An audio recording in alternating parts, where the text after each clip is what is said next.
Hello, I'm Ed Fuquay, young adult librarian extraordinaire here at Woonsocket Harris Public Library. And I'm Miss Gabby from the Children's Department.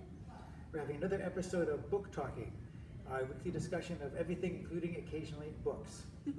And today we're talking about pirates. Yes. So How much you know about pirates? very minimum. So Well, that's okay, but you've seen movies. I have, so I know like the stereotypical like Jack Sparrow kind of pirate. Exactly. Yeah. Jack Sparrow made pirates popular again. Mm-hmm. The Pirates of the Caribbean movies.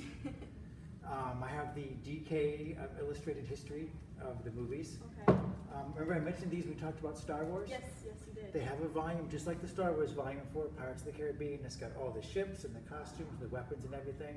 Very detailed pictures of things like that. Everything you need to know about the Pirates of the Caribbean movies. It will probably not shock you that the film wasn't terribly accurate. Yeah, yeah. I Well, figured. it was a fantasy movie. It didn't pretend to be accurate. On top of that, it was a Disney movie. Yeah, a Disney movie. But it's films and things like that, books before, and then films and TV shows and things like that, that really made pirates an important part of the imagination. A lot of people love pirates. I love pirates. Yeah. I work at a Renaissance fair. I know a lot of people who dress as pirates all the time because they live the pirate lifestyle. There's plenty of pirate reenactor groups that are running around today. I've had some of them as guests here at my library. So pirates are considered very cool, and they're still very popular. A lot of our picture of pirates, of course, comes in the movies. Yeah, definitely. Now, when you think of a pirate, apart from Johnny Depp, you always think of the, arr, I matey kind of guy. The hook. With the hook, yeah, or a peg leg. Yeah, Yeah. definitely. And it's amusing that all of that comes from basically like one man. Really? Yes, I was surprised to find this out. An actor named Robert Newton starred in a movie called Treasure Island. Now, Treasure Island is based on a famous book by Robert Louis Stevenson. If you're a pirate fan, you should read it. Stevenson was one of the ones that made pirates popular. And when they filmed it, it was actually the very first live-action film Disney did.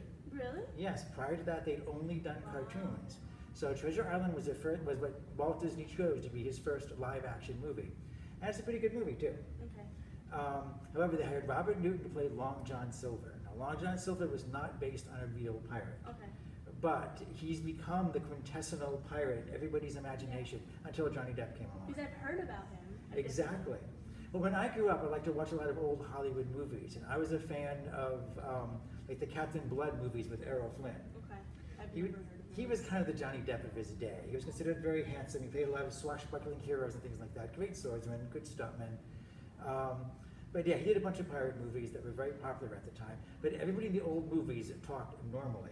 Yeah. There was no pirate accent. There was no, R and things like that. But it was Robert Newton who did Treasure Island, became so popular.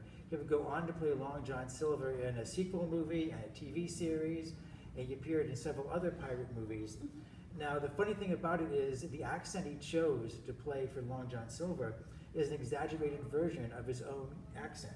Which was? He came from Cornwall, Okay. and he'd heard people as he grew up with the West County accent. They have a very broad accent. Yeah. And so he exaggerated that just a bit to make his character Long John Silver. Has those rolling R's when he speaks of things like that. He also squints one eye shut all the time, and he's missing a leg. Did he have a hook too? No, Then he was just missing a leg. It was Captain Hook from Peter Pan. that got the hook. Yes. Okay. When J.M. Barrie wrote Peter Pan, he created Neverland. Yes.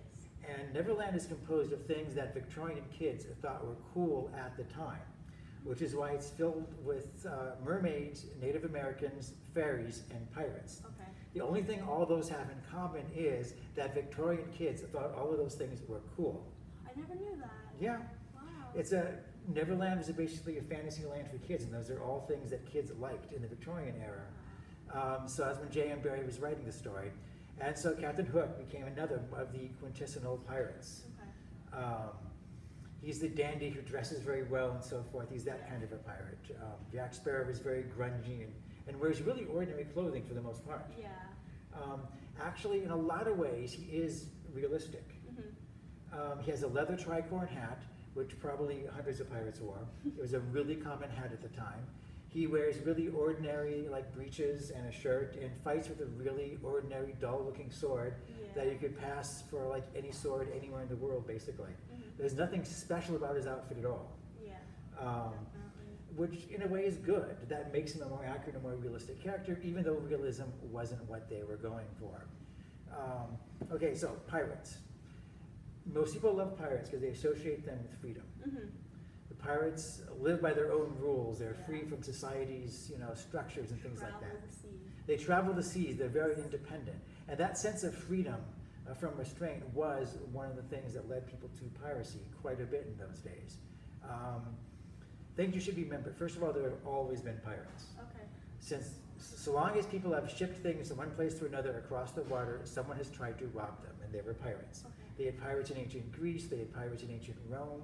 Julius Caesar was once captured by pirates. I never knew that. Yeah, he was That's ransomed cool. and escaped, and later went back with an army and crucified them all. Wow. So they just have a bad move in their part. But piracy has always been with us. However, the organized piracy took a long time to develop. It took really decent ships, for one thing, and people that knew how to sail them, and advanced technology, like having gunpowder and so forth. Before gunpowder, they could throw like Greek fire at you, Yeah. and they had ballistas that were like giant crossbows, but they're all pretty clumsy and crude ways to bring down a ship until gunpowder was invented. So there were a couple of things that led into piracy as we know it today. Yeah. They have what they call the golden age of piracy, which it's when all the famous pirates you've ever heard of all lived and operated in the same period. It's roughly from 1650 to 1730. Wow. I didn't realize how long ago that was. It was quite a while ago. Now, the Pirates of the Caribbean movies, although they're careful to not give them an actual date, Yeah. you can tell by certain things, like King George, who signed a paper in one of the stories, and also we saw a King of Spain in the fourth movie. So it's set roughly around 1740 or 1750. So it's at the tail end of the golden age of piracy, is when Pirates of the Caribbean were set. Okay. So several things led into the golden age of piracy. And the first thing of that is the golden age of privateering.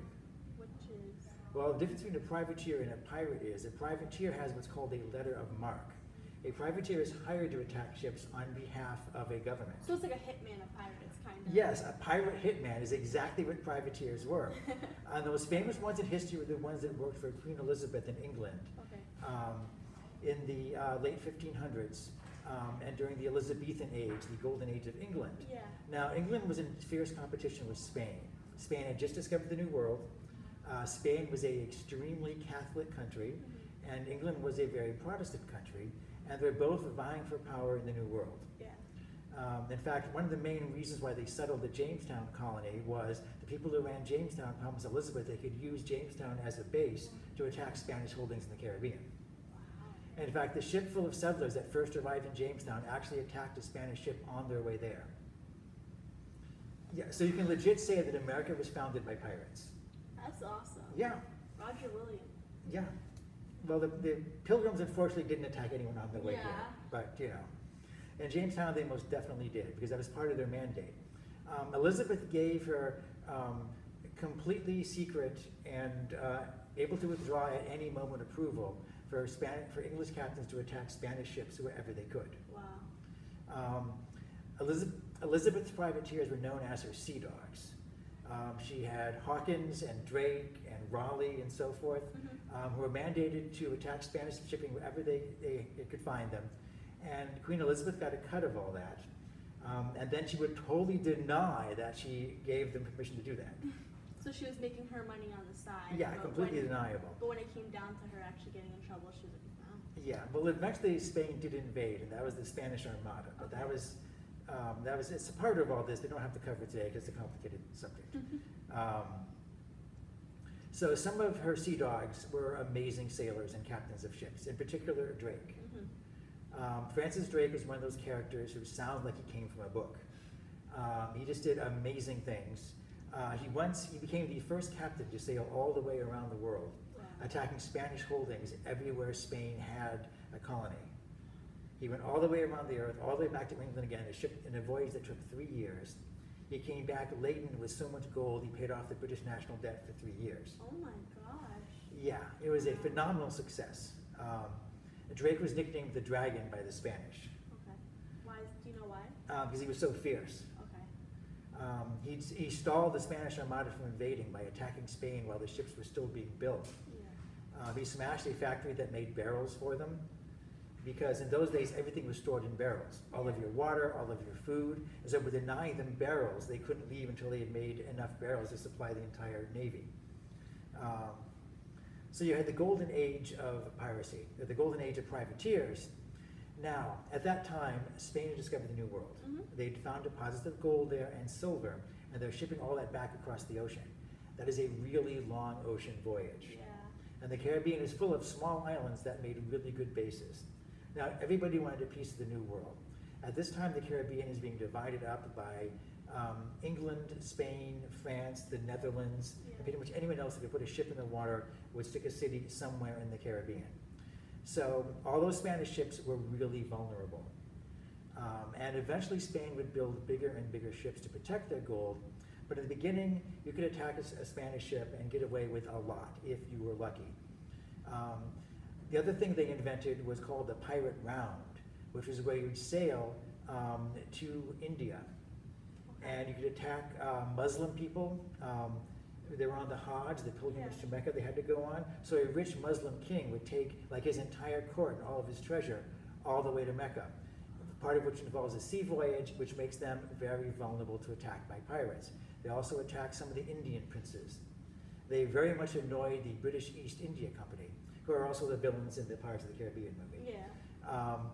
Yeah, the pirates annoyed them no end by attacking the various like Indian princes and things like that, and getting away with a lot of money. In fact, one of the first people to make money off the pirate round was a man named Thomas Tew. Have you heard of him? No. His last name is spelled T-E-W.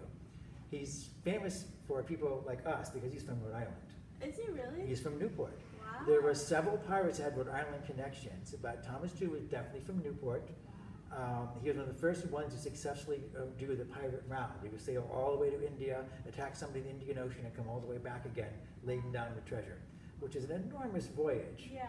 Bearing in mind they have wind-powered vessels that are tiny, they're leaky, and they're navigating by the stars mostly. Yeah. So it's easy to get lost. Yeah, it was a phenomenal feat to accomplish that. In those days, every pirate had their own personal flag. Okay. It didn't all just fly the skull and crossbones. Yeah, we were talking about this. Yeah, everyone had a unique flag. Thomas Tew's flag was a black flag with a white drawing of a guy's arm holding a dagger. Which meant? He was about to attack you. If you put that flag up, it means he was going to go in and attack your ship. So at least they gave a warning before. Exactly. So. But the big thing that led to the golden age of piracy was the War of Spanish Succession, Okay. which is a complicated war that engulfed all of Europe. Some consider it the very first World War. To try to make a long story short, because it's really complicated, European politics. Spain was a superpower, but they had a lot of problems, including a financial collapse and the fact that their monarchy kind of fell apart due to inbreeding. Mm-hmm. So it was a period where there was really no Spanish king. So everybody in Europe decided that they should pick the next Spanish king and control the Spanish Empire, which led every country in Europe to fight each other over Spain. Now the armies were busy fighting in Europe, and the navies were busy supporting the armies, which left a big part of the world, including the New World, where Spain got all of its cash from, unguarded. Yeah. So to take care of that, they hired people to attack Spanish ships. Again, it's privateering. And so a huge number of people were put on the payroll from various countries to attack the Spanish ships, which was great, until the War of Spanish Succession unexpectedly ended.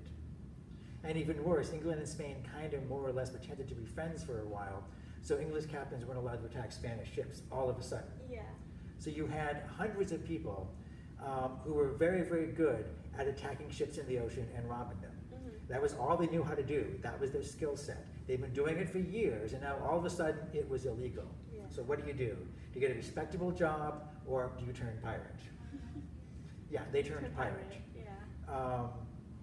In those days, conditions on board British ships were so bad. The food was terrible. You were frequently beaten and tortured by your captain. Oh, wow. Many people in British ships didn't want to be there. They were press ganged. They were literally forced to go onto a Navy ship. Yeah. It was a legal form of kidnapping. So any chance they had to like turn pirate, they would take it. People were treated much better on a pirate ship. Pirate ships generally had a form of democracy. Okay. They voted on their captain. Oh, that's good. Yeah, they actually voted on their captain, and they had a quartermaster who represented the crew to the captain, who had almost equal power with the captain on board a ship. The only time the captain could rule absolutely uncontested was in combat. Okay. When he gave an order in battle, it had to be obeyed, no questions. Yeah. Aside from that, you could always question a captain's orders. Yeah. There were cases of people who were voted in as pirate captain who didn't even want the job. Wow. There was one time they took a ship full of people, one of whom was a cartographer who knew how to make maps and read them. And when they voted for the captaincy, they made him captain. He has zero experience as a pirate, but he knew how to read a map, and it turns out none of the pirates actually could. Wow. So they're like, he has experience. He's getting the job. Well, make him captain, yeah. Yeah. And the captain got a nicer cabin, and he got a larger share of the loot. So it's a win-win situation. Exactly, So you exactly. can't really complain when you get picked. So, the War for Spanish Succession ended. Yes.